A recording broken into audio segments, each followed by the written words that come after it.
அம்மா பாத். அன்பார்ந்த இஸ்லாமிய சகோதரர்களே, சூரா யாசீன் எங்களுக்கு சொல்லுகின்ற பாடங்கள் என்ன, படிப்பினைகள் என்ன என்ற அடிப்படையில் பல விடயங்களை நாங்கள் சூரா யாசீனுடைய ஆரம்ப பகுதியிலிருந்து படித்து வருகின்றோம்.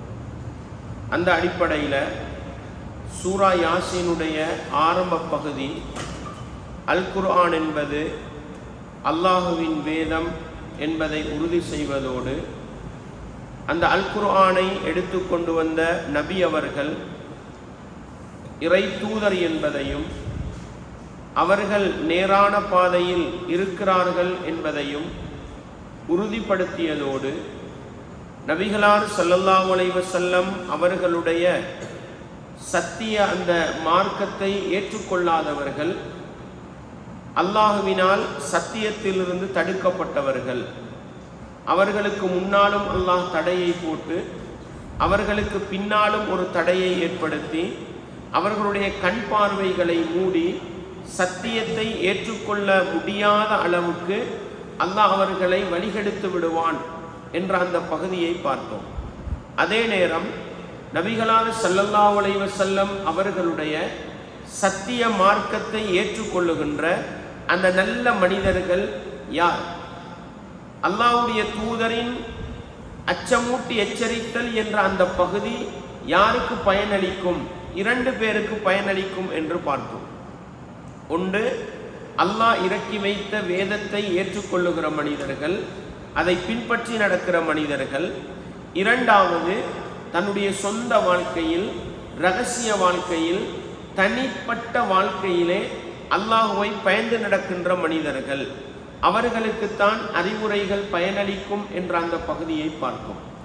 இப்படி பாவிகளாக அல்லாஹ்வுடைய கட்டளைக்கும் நபிகளாருக்கும் மாறு செய்து வாழ்கிற ஒரு கூட்டம், அல்லாஹுவையும் அல்லாஹ்வுடைய தூதருடைய போதனைகளையும் ஏற்றுக்கொண்டு முக்மீன்களாக வாழ்கிற ஒரு கூட்டம். இந்த ரெண்டு சாராரும் ஒரு நாள் மரணிப்பார்கள்.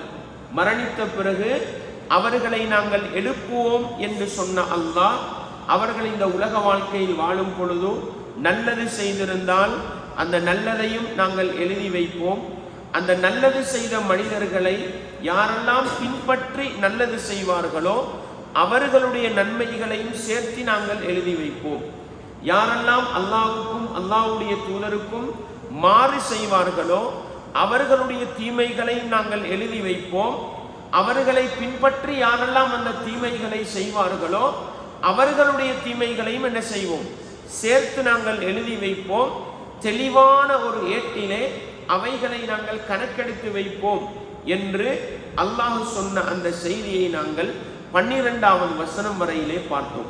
13வது வசனத்திலிருந்து அல்லாஹ் நபி அவர்களுக்கும் எங்களுக்கும் ஒரு ஆறுதல் செய்தியை சொல்லுகின்றான். அது என்ன? நபிகளார் பிரச்சாரம் செய்கிற பொழுதோ அந்த மக்கத்து முஷ்ரிக்குகள் நபிகளாரை ஏற்றுக்கொள்ளவில்லை, புறக்கணித்தார்கள், நபிகளாரை கேவலப்படுத்தினார்கள், நபிகளாரை அசிங்கப்படுத்தினார்கள், நபிகளாருடைய அந்த அழைப்பு பணியை பொய்ப்படுத்தினார்கள். அவர்களுக்கெல்லாம் அல்லாஹ் சொல்லக்கூடிய செய்தி நாங்கள் போன கிழமை படித்தது, வத்ரிப் லஹும் மஸலன் அஸ்ஹாபல் கரியா. நபியே, அவர்களுக்கு நீங்கள் ஒரு கிராமத்தை உடையவர்களை உதாரணமாக சொல்லுங்கள், ஒரு கிராமத்தில் வசித்தவர்களை உதாரணமாக சொல்லுங்கள். அவங்க ஈசா நபியுடைய அந்த கூட்டத்தை சார்ந்தவர்கள். அவர்களுக்கெல்லாம் என்ன செய்கிறான்? இது ஜாஅல் முர்சலூன், அவர்களை நோக்கி தூதர்களை அனுப்புகின்றான். ஒரு தூதர் அல்ல, 3 பேரை அனுப்புகிறான். எப்படி அல்லாஹ் சொல்றான்? இது அர்சல்னா இலைஹி முஸ்னை, அவர்களுக்கு நாங்கள் 2 நபிமாரை அனுப்பினோம். ஃபகல்லபூஹுமா, அந்த 2 பேரையும் பொய்ப்பித்தார்கள். ஃபஅஸ்ஸஸ்னா பிஸாலிஹின், 3வது ஒரு தூதரையும் அனுப்பி ஃபகாலு இன்னா இலைக்கும் முர்சலூன், 3 பேரும் சேர்ந்து சொன்னார்கள், நாங்கள் உங்களளவில் அனுப்பப்பட்ட இறை தூதர்கள். அந்த மனிதர்கள் என்ன சொன்னார்கள்? காலு மா அன்தும் இல்லா பஷரும் மிஸ்லுனா, நீங்களும் எங்களை போன்ற மனிதர்கள் அல்லவா? வமா அன்ஸல ரஹ்மானு மின் ஷை, உங்களுக்கு என்று அல்லாஹ் எந்த வேதத்தையும் இறக்கி வைக்கல. ஈசா நபிக்கு வேதம் வந்தது, அவர்களுக்கு பின்னால வந்த தூதர்களுக்கு வேதம் வரல. ஈசா நபியிட அந்த தூதுத்துவத்தை தான் நெத்தி வச்சாங்க. அவர்களை பார்த்து சொன்னாங்க, நீங்களும் எங்களை போல மனிதர்கள், உங்களுக்கு ரஹ்மானாகிய அல்லாஹ் எதையும் இறக்கி வைக்கல, இன் அன்தும் இல்லா தக்தீபூன், நீங்கள் பொய் தான் சொல்லுகிறீர்கள் என்று அந்த நபிமார்களை பொய்ப்படுத்தினாங்க. நபிமார்கள் என்ன சொன்னாங்க? காலு ரப்புனா யஅலமு இன்னா இலைக்கும் லமுர்சலூன், நிச்சயமாகவே உங்கள் அளவில் அனுப்பப்பட்ட தூதர்கள் தான் நாங்கள் என்பதை அல்லாஹ் அறிவான். வமா அலைனா இல்லல் பலாகுல் முபீன், தெளிவாக எத்தி வைப்பதை தவிர எங்கள் மீது வேற எந்த கடமையும் இல்லை என்று தங்களுடைய பணியையும் தங்களுடைய பொறுப்பையும் எடுத்து சொன்னார்கள். அந்த நேரத்தில் அந்த மக்கள் 3 நபிமாரை பார்த்து என்ன சொன்னாங்க? காலு, அவங்க சொன்னாங்க, இன்னா தத்தையர்னா பிக்கும், உங்களை நாங்க சகுனமா பார்க்கிறோம், அபசகுனமா பார்க்கிறோம்ன்றாங்க. எங்கட வார்த்தையில சொல்றேன்டா, நீங்க தான் எங்கட ஊருக்கு முசீபத்து, நீங்க தான், உங்களால தான் எங்கட ஊருக்கு பிரச்சனை அப்படின்றாங்க. அந்த நபிமாரை பார்த்து, நீங்க தான் எங்களுக்கு அபசகுணம், உங்களால தான் இந்த ஊருக்கு நல்லது நடக்கிறல்ல, உங்களால தான் இந்த ஊருக்கு பிரச்சனை, உங்களால தான் இந்த ஊருக்கு முசீபத்து அப்படின்னு சொன்னாங்க. லஇல்லம் தன்தஹு, நீங்கள் தவிர்ந்து கொள்ளவில்லை என்றால், நீங்கள் தவிர்ந்து கொள்ளனா அந்த தஅவா பணியை விட்டு தூதுத்துவத்தை எடுத்து சொல்ற அந்த பணியில இருந்து நீங்கள் தவிர்ந்து கொள்ளவில்லை என்றால் லனர்ஜு மன்னக்கும், உங்களுக்கு நாங்க கல்லால அடிப்போம். கல்லால் அடிக்கின்ற சும்மா அடிக்கிறதல்ல, கல்லால் அடிச்சு கொள்றது. வல யமஸன்னக்கும் மின்னா அஸாபுன் அலீம், எங்கள்கிட்ட இருந்து கடுமையான தண்டனை உங்களுக்கு வரும் என்று எச்சரிக்கை பண்ணினாங்க. நபிமார்கள் என்ன சொன்னாங்க? காலு தாஇருக்கும் ஆக்கும், எங்களை வச்சு நீங்க சகுனம் பார்க்கிறீங்களா, நாங்க முசீபத்துன்னு நீங்க சொல்றீங்களா, அந்த வாதமும் அந்த எங்களுக்கு எதிரான பிரச்சாரமும் உங்களோட இருக்கட்டும். அஇந்துக்கிருத்தும், உங்களுக்கு நாங்க நல்லதை சொல்லி உங்களுக்கு சத்திய மார்க்கம் நினைவூட்டப்பட்டாலுமா எங்களை பார்த்து அபசகுணம்னு சொல்லுவீங்க, எங்களை பார்த்து முசீபத்துன்னு சொல்லுவீங்க. பல் அன்தும் கௌம் முஸ்ரிஃபூன், நீங்கள் தான் அத்துமீறுகிற சமுதாயம், நீங்கள் தான் வரம்பு மீறுகிற சமுதாயம் என்று பயப்படாம என்ன செஞ்சாங்க? அந்த ஊர் மக்களுக்கு சத்தியத்தை சொன்னாங்க. சத்தியத்தை எதிர்க்கிற பொழுதும் அவர்களை கண்டிச்சாங்க. இதுதான் நபிமார்களுடைய பணி. ரசூலுல்லாஹ் இதில் என்ன சொல்றான்? நபி அவங்க ஒரு ஆளா வந்தாங்க. யாருக்கு வந்தாங்க? இதுக்கு முன்னால எந்த வேதமும் கொடுக்கப்படாத, எந்த நபியும் வராத சமூகத்துக்கு தான் ரசூலுல்லாஹ் வந்தாங்க. அவங்க எதிர்க்கிற பொழுது ரசூலுல்லாஹ் மனசளவுல என்ன செஞ்சாங்க? உடைஞ்சி போனாங்க, கவலைப்பட்டாங்க. அந்த நபிக்கு ஆறுதல் சொல்லத்தான் ஈசா நபி அனுப்பப்பட்ட சமுதாயம், ஏற்கனவே தௌராத்து, இஞ்சில், ஜபூர் 3 வேதம் கொடுக்கப்பட்ட சமுதாயம், ஒரு தூதர் அல்ல 3 தூதர்கள் ஒரே அடிக்கு வந்து பிரச்சாரம் பண்றாங்க. ஆனா அந்த மக்கள் ஏற்றுக்கொள்ளலண்டா, முஹம்மதே உங்களை இந்த சமூகம் புறக்கணிக்குதுண்டா, இதுக்காக நீங்க என்ன செய்ய தேவையில்ல, மனதளவுல உடைஞ்சி போக தேவையில்லன்னு ரசூலுல்லாவுக்கும் அல்லாஹ் உதாரணம் சொல்றான். எங்களுக்குள்ள பாடம் என்ன? இன்றைக்கும் தான், கியாமத்து வரைக்கும் தான் மார்க்கத்தை தெளிவாக பேசினால் எதிர்ப்பு வரும். மார்க்கத்தை சரியா சொல்றவங்களை பார்த்து தான் குழப்பக்காரன்னுவாங்க, தீவிரவாதின்னுவாங்க, பயங்கரவாதின்னுவாங்க, உள்ள பட்டமெல்லாம் சொல்லுவாங்க. அந்த நேரத்தில் நாங்கள் என்ன செய்யக்கூடாது? தளர்ந்து போகக்கூடாது, ஆட்டம் காணக்கூடாது, கொண்ட கொள்கையிலிருந்து பின்வாங்கக்கூடாது. நபிமார்கள் என்ன சொல்ல? தான் இருக்கும் ஆக்கும், எங்களை நீங்க முசீபத்து பிடிச்சவங்கன்னு சொல்றீங்களா, அது உங்களோட இருக்கட்டும். அஇந்துக்கிருத்தும், உங்களுக்கு நாங்க நல்லதை சொல்லி நீங்க எச்சரிக்கை செய்யப்பட்டாலுமா, உங்களுக்கு உபதேசம் செய்யப்பட்டாலுமா எங்களை பார்த்து சகுனம் என்று சொல்லுவீங்க. நீங்க தான் அத்துமீறுகிற சமுதாயம். எனவே நாங்க மார்க்கத்தை விட்டு கொடுக்க தேவையில்ல, நாங்க கொள்கையை விட்டு கொடுக்க தேவையில்ல. சத்தியத்தை தெளிவாக ஆதாரத்தோடு சொல்லும் பொழுதும் யார் எதிர்க்கிறாங்களோ அவங்க தான் குற்றவாளிகள், அவங்க தான் அத்துமீறுகிற சமுதாயம். இதைத்தான் நபிமார்களுடைய வாழ்க்கையிலிருந்து பாடமாக பெற வேண்டும் என்கிற ஆழமான ஒரு செய்தியை அல்லாஹ் அந்த 3 நபிமார்களை பற்றி சொல்லிட்டு அந்த சமூகத்தில் இன்னொரு நிகழ்வு நடந்துச்சு. அதை அல்லாஹ் தொடர்ந்து சொல்றான். இப்போ 3 நபிமாரும் வந்து அல்லாஹ்ட மார்க்கத்தை சொல்றாங்க. 3 நபிமாரை பார்த்து அவங்க என்ன சொன்னாங்க? மா அன்தும் இல்லா பஷரும் மிஸ்லுனா, நீங்களும் எங்களை போல மனிதர்கள் தானே, உங்களுக்கு அல்லாஹ் ஒரு வேதத்தை இறக்கலையே. இன் அன்தும் இல்லா தக்தீபூன், நீங்க பொய் தான் சொல்றீங்கன்னு நபிமார்கள்ட்ட முகத்துக்கு நேரா எதிர்க்கிற பொழுதும் அந்த ஊரோட தொங்க தொங்கல்ல இருந்து ஒரு மனிதர் ஓடோடி வாராரு. அவருக்கு ஈசா நபியிட மார்க்கம் நல்லா தெரியும், அவருக்கு சத்தியம் நல்லா தெரியும். அவர் என்ன பண்றாருன்னா, இப்படி 3 நபிமார் வந்து பிரச்சாரம் பண்றாங்க, அவங்களை இந்த மக்கள் பொய்ப்பிக்கிறாங்க. எந்த அளவுக்கு எச்சரிக்கை பண்ணினாங்க? கல்லடிச்சு கொள்ளுவோம், உங்களுக்கு கடுமையான தண்டனை எச்சரிக்கை பண்ணினாங்க தானே. இந்த செய்தி கேள்விப்பட்ட உடனே அந்த ஊர்ற தொங்கல்ல உள்ளவர் ஓடோடி வாராரு. ஒரு மனிதர் ஓடோடி வாரார், விரைந்து வாரார். எதுக்கு? அந்த நபிமார எதிர்க்கிற அந்த கூட்டத்துக்கு இவர் சார்பாக ஏதாவது சொல்லணும். வந்து சொன்னார், காலையா கௌம், என்னுடைய கூட்டமே, என்னுடைய மக்களே, இத்தபிஉல் முர்சலீன், அந்த தூதர்களை பின்பற்றுங்களேன், அவங்க சொல்றதை ஏற்றுக்கொள்ளுங்களேன், அவங்க சொல்றது சத்தியம் அப்படின்னு சொல்றாங்க. இத்தபிஉ மல்லா யஸ்அலுக்கும் அஜ்ரன், தான் செய்கின்ற அந்த தஅவா பணிக்காக, பிரச்சார பணிக்காக உங்கள்கிட்ட கூலி கேட்காத அவங்க, அந்த நபிமார்கள் கூலி கேட்கல தானே, கூலி கேட்காத அவங்களை நீங்க பின்பற்றுங்கன்றார். ஹும் முஹ்ததூன், அவங்க தான் நேர்வழி பெற்றவங்க, அவங்க தான் சத்தியத்தில் இருக்கிறாங்க அப்படின்னு அந்த தனி மனிதர் வந்து இருந்து கொண்டு பிரச்சாரம் பண்றார். இன்னைக்கு சமூகத்துல இப்படி மனிதர்கள் இல்லை தானே. ஒரு மஜ்லிஸ்ல, ஒரு பாடசாலையில, ஒரு நிகழ்ச்சியில, ஒரு ப்ரோக்ராம்ல ஒத்தர் மார்க்கத்தை எழுப்பி பேசுவாரு. மியூசிக்கு போட்டா மியூசிக் ஹராமுண்டுவார், மஜ்லிஸே மௌனம் காக்கும், சொன்னவரே தலையில சுமந்து கொண்டு போக வேண்டியதுதான்.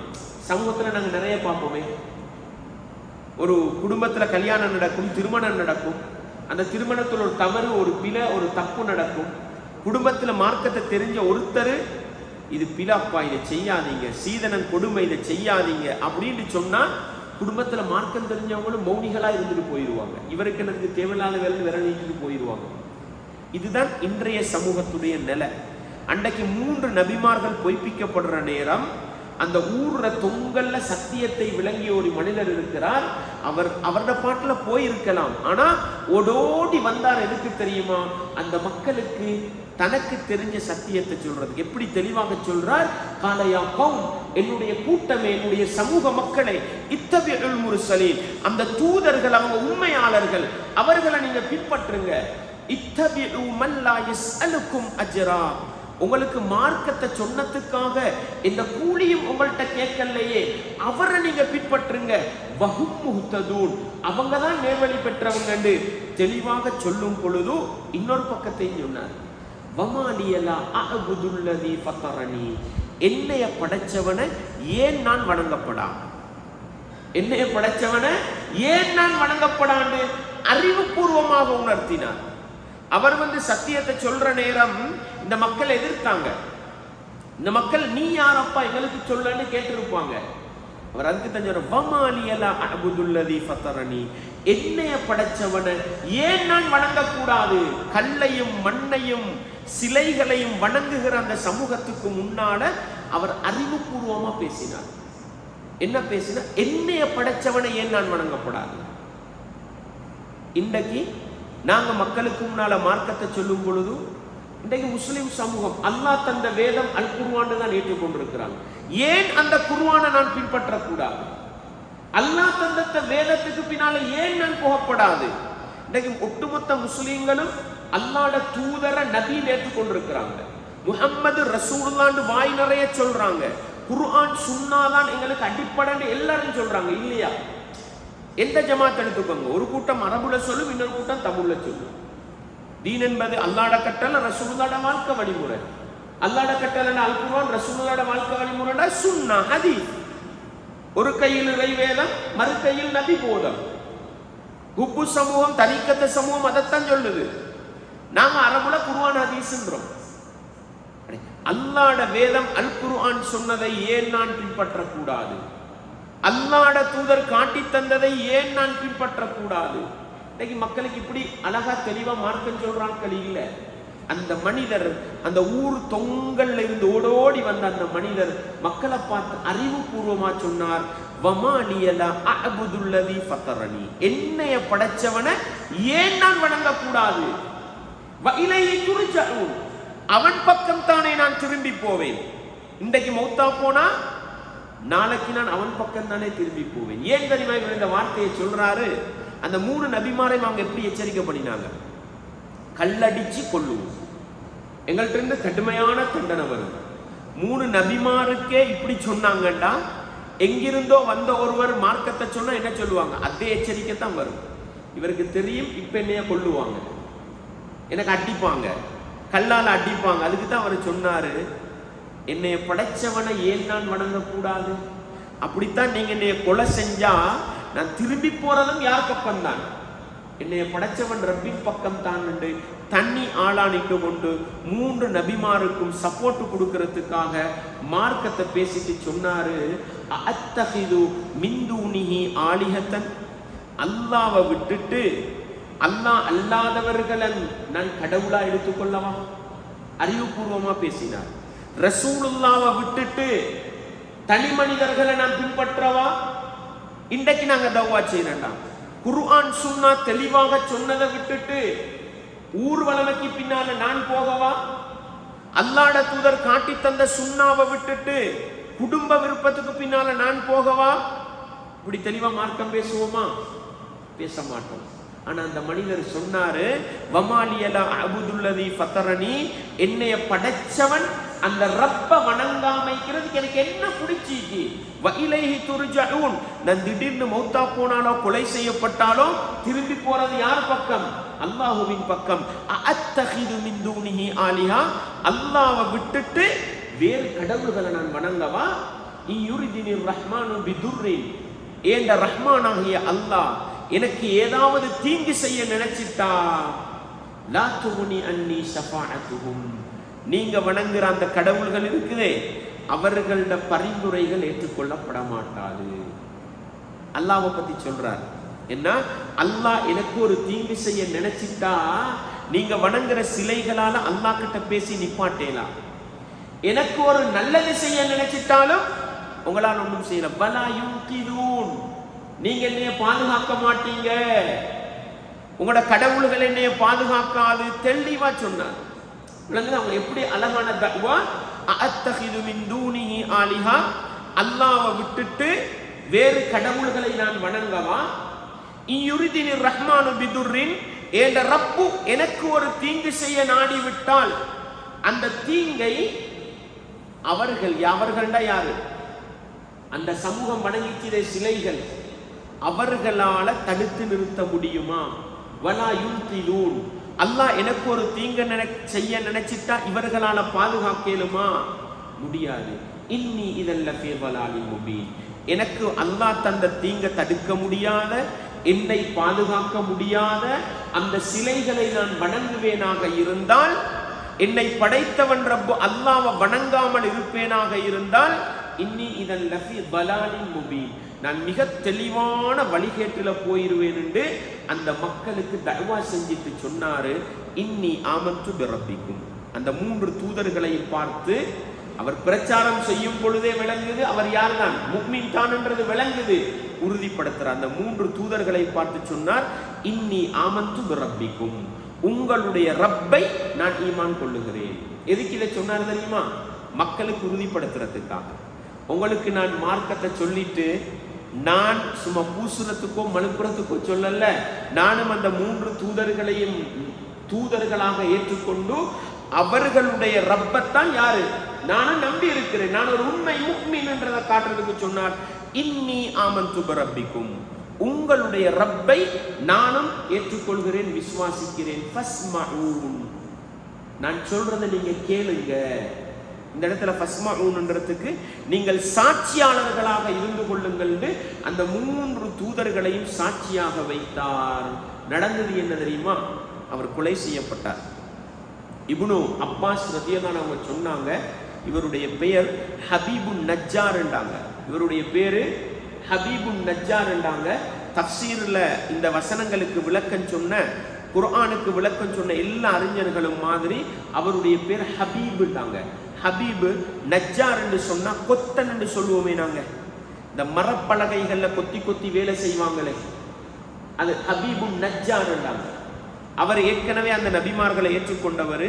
அந்த நபிமார்களை புறக்கணிக்கிறாங்கன்றது விளங்கி ஊர் தொங்கல்ல இருந்து வந்து சத்திய பிரச்சார பணியில ஈடுபட்டாரு. அந்த மக்கள் அடிச்சு கொலை செஞ்சாங்க.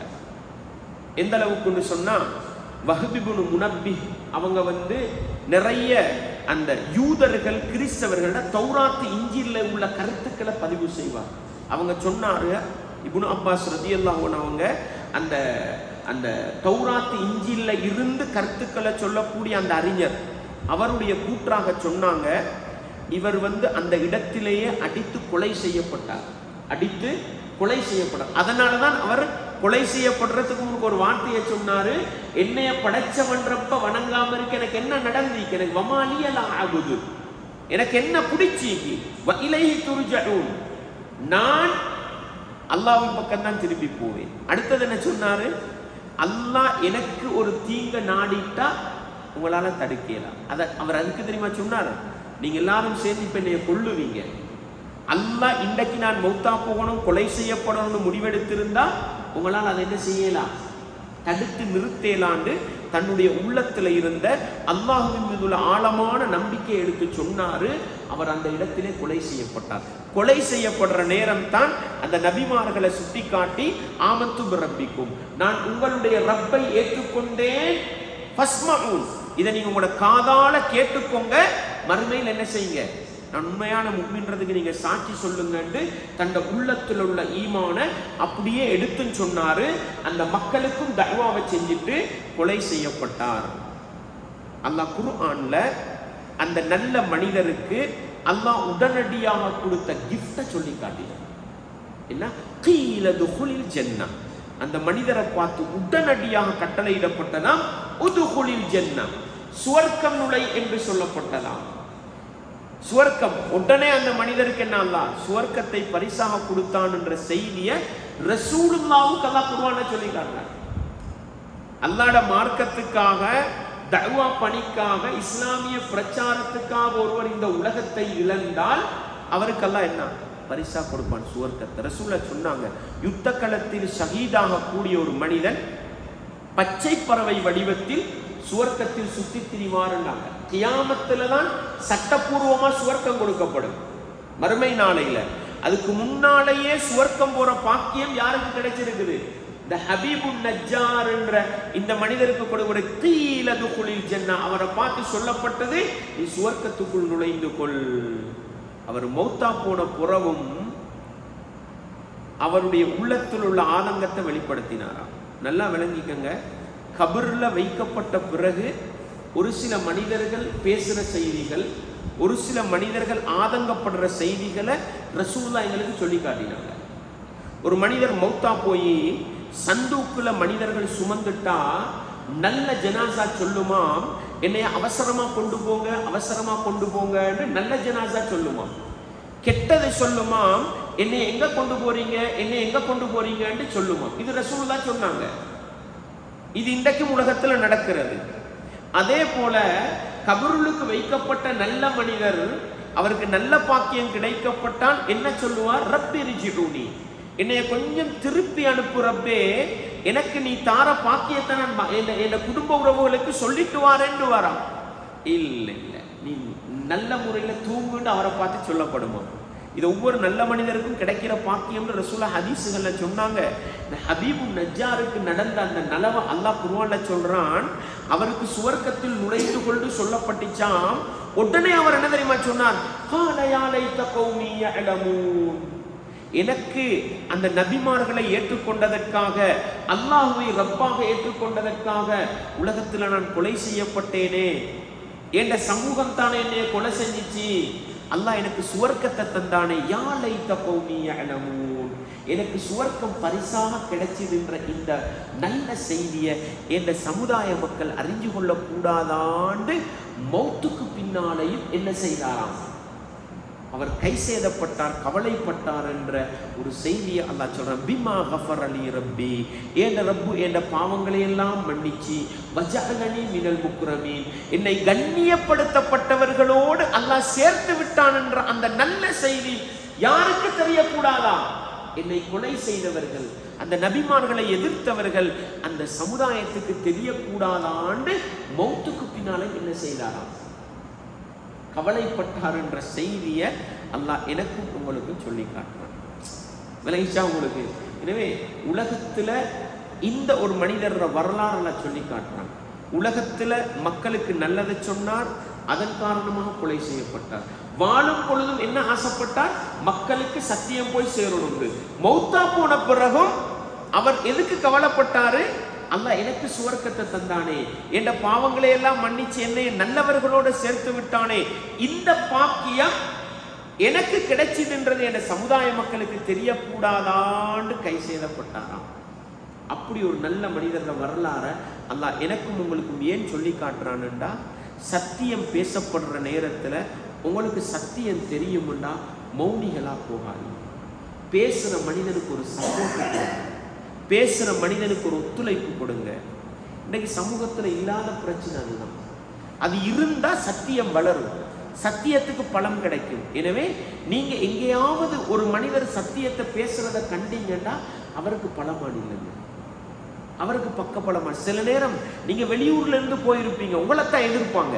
இந்த ஊர் தொங்கல்ல இருந்து வந்தவரை தான் அடிச்சு கொலை செஞ்சாங்க. இன்றைக்கும் சமூகத்துல நடைமுறை என்ன தெரியுமா? வந்தான் வரத்தான போட அடிப்பாங்க. ஊராக்கள் மார்க்கம் பேசினா கண்டுகொள்ள மாட்டாங்க, வெளியே இருந்து வந்தவன் யாராவது மார்க்கம் பேசினா அவனை பிடிச்சி அடிக்க பார்ப்பாங்க. இது மனிதன் இயல்பு. ஆனாலும் அல்லாஹ் உங்களுக்கு சத்தியத்துல தெளிவை தந்திருந்தா, மார்க்கத்துல தெளிவை தந்திருந்தா, பேச வேண்டிய இடத்துல தெளிவாக பேசுங்க. உயிர் போனா கை செய்தப்பட்டு வேலை இல்லை, உயிர் போனா பரிதாபப்பட்டு வேலை இல்லை. சந்தர்ப்பம் கிடைச்சா மார்க்கத்தை பேசுங்கன்றதுக்கு அல்லாஹ் தெளிவான ஒரு வரலாற்று நிகழ்வை எனக்கும் உங்களுக்கும் சொல்லி காட்டுறான். எனவே சூரா யாசீன்ன்றது ஆரம்ப பகுதி எனக்கும் உங்களுக்கும் நல்ல பாடங்களையும் நல்ல படிப்பினைகளையும் சொல்லக்கூடியது. தர்ஜுமாவை பெறட்டுங்க, ஒன்றுக்கு பலதனை வாசிச்சு யாசீன் சூறாவுடைய அர்த்தத்தை என்ன செய்யுங்க, உள்ளத்துல எடுங்க. அது எங்களோட வாழ்க்கையில நல்ல மாற்றங்களை கொண்டு வர போதுமானது. எனவே இந்த சூரா யாசீனுடைய ஆரம்ப பகுதியிலே வரக்கூடிய நபிமார்களுடைய தஅவா பணியிலிருந்தும் குறிப்பிட்டு ஊர் தொங்கலிலிருந்து ஓடி வந்த அந்த நல்ல மனிதர் ஹபீபுன் நஜ்ஜார் என்று இப்னு அப்பாஸ் ரலியல்லாஹு அன்ஹு இன்னும் உள்ள தஃப்சீர்களால் அடையாளப்படுத்தப்பட்ட அந்த நல்ல மனிதரை போன்று மார்க்கத்தை பேசுகின்ற மனிதர்களுக்கு நானும் உதவியாளனாக இருக்க வேண்டும். சத்தியத்தை பேச சந்தர்ப்பம் கிடைக்கின்ற பொழுது எதிர்க்கப்பட்டாலும் நானும் சத்தியத்தை உரத்து பேசிவிட வேண்டும் என்கிற அந்த பாடத்தை ஆழமாக பெற்றுக்கொள்ள நானும் நீங்களும் முயற்சி செய்வோம். வல்லவன் ரஹ்மான் எனக்கும் உங்களுக்கும் அந்த பாடங்களையும் படிப்பினைகளையும் தந்தருள வேண்டும். ஆகிரு தஅவானா அல்ஹம்துலில்லாஹி ரப்பில் ஆலமீன். அன்பார்ந்தவர்களே, ஒரு முக்கியமான செய்தி